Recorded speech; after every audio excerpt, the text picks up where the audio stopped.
sker ikke noget. Jeg er bange. Hvad fanden, du har næsten ikke engang drukket noget, Alex. Du må ikke gå væk fra kameraet. Ja, der kan du ikke bøvse den vej, fordi jeg kan sådan smage det. Ja, det er sådan, så der går lidt tid før det kommer, agtigt. Åh, nej.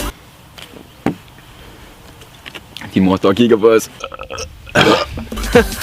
Jeg tror snart det kommer ud af røven på mig, fordi jeg nej, det skal du ikke tage med. Det tager jeg med.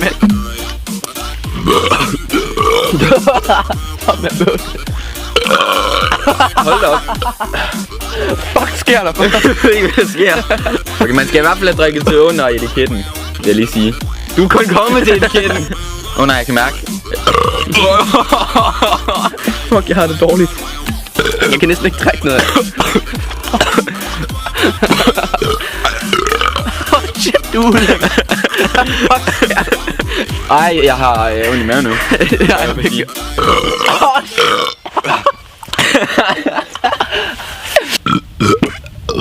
Det var fordi... Hvordan går det så langsomt?